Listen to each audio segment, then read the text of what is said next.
കുവൈറ്റിലെ അപകടത്തിൽ നിന്ന് കാസർഗോഡ് ഒളവറ സ്വദേശി നളിനാക്ഷൻ രക്ഷപ്പെട്ടത് സാഹസികമായാണ്. 2ാം നിലയിൽ നിന്ന് ചാടിയ നളിനാക്ഷന്റെ ജീവൻ കാത്തത് അവിടെയുണ്ടായിരുന്ന വാട്ടർ ടാങ്കാണ്. വീഴ്ചയിൽ പരിക്കേറ്റ നളിനാക്ഷനെ ശസ്ത്രക്രിയയ്ക്ക് വിധേയനാക്കും.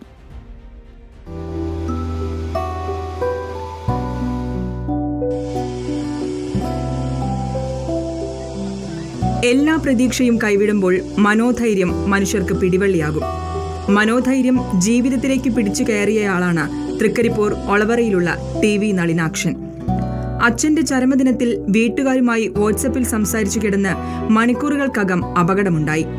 തീയിലും പുകയിലും പെട്ട് എല്ലാവരും പരക്കം പായുന്നതിനിടെ ജനലിലൂടെ എടുത്തു ചാടി.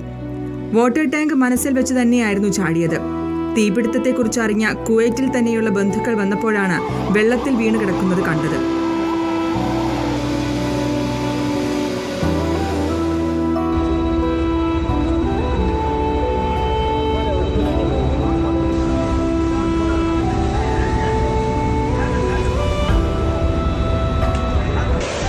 ഇന്നലെ സംസാരിച്ചിരുന്നു.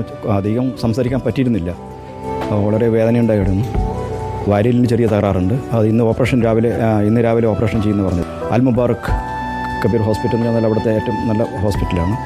അവിടെ ഞങ്ങളുടെ ബന്ധുക്കളൊക്കെ ഉണ്ട്. അവരൊക്കെ അവിടെ പോയും വരികയൊക്കെ ചെയ്യുന്നുണ്ട്. അവിടെ ആരും ഒരു ബൈസ്റ്റാൻഡായിട്ട് ആരും നിർത്തില്ല. അപ്പോൾ അവർക്ക് ഇടയ്ക്കിടയ്ക്ക് ഞങ്ങളെ വിവരം അറിയിച്ചുകൊണ്ടുണ്ട്. അതിൻ്റെ തൊട്ട് മുമ്പ് തന്നെ ഞങ്ങളൊരു ബന്ധു വേറൊരു ഫ്ലാറ്റിൽ താമസിക്കുന്നുണ്ട്. അവർ ഈ കത്തുന്നത് കണ്ട് അവിടുത്തെ കൂടി പോയപ്പോഴാണ് നളിനാക്ഷൻ വെള്ളത്തിൽ വീണ് കിടക്കുന്നത് കണ്ടത്. അദ്ദേഹം ആംബുലൻസ് വിളിച്ച് അവരെ കയറ്റുകയൊക്കെയാണ് ചെയ്തത്. ഇന്നലെ വൈകിട്ട് ഒരു 4 മണിയാകുമ്പോഴാണ് ഈ മൊബൈൽ ഹാൻഡ് ഓവർ ചെയ്തത്. പക്ഷേ അന്ന് ആദ്യം സംസാരിക്കുമ്പോൾ അല്പം വായിന് ബ്ലഡൊക്കെ വന്നിരുന്നു. പിന്നെ അധികം സംസാരിക്കേണ്ട പറഞ്ഞുകൊണ്ട് വളരെ കുറച്ച് മാത്രമേ സംസാരിച്ചിട്ടുള്ളൂ. ജീവൻ തിരിച്ചു കിട്ടിയെങ്കിലും വീഴ്ചയിൽ സാരമായി പരിക്കേറ്റിട്ടുണ്ട്. വാരിയലിന് ഇന്ന് ശസ്ത്രക്രിയ നടത്തും. തീ പിടിച്ച വാർത്ത അറിഞ്ഞതു മുതലുള്ള വീട്ടുകാരുടെ ആധി നളിനാക്ഷന്റെ ശബ്ദം കേട്ടപ്പോഴാണ് അവസാനിച്ചത്. എന്നാലും അവനോട് വെള്ളത്തിലേക്ക് ചാടാൻ തോന്നിയത് ഞങ്ങളുടെയൊക്കെ ഒരു ഭാഗ്യമാണ്. കാരണം ഒരു കുടുംബത്തിൻ്റെ താങ്ങായിരുന്നു.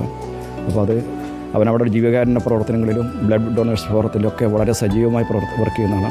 കുവൈത്തിലെ ഏതാളോടും നളിനാക്ഷനെക്കുറിച്ച് ചോദിച്ചാൽ അറിയാൻ സാധിക്കും.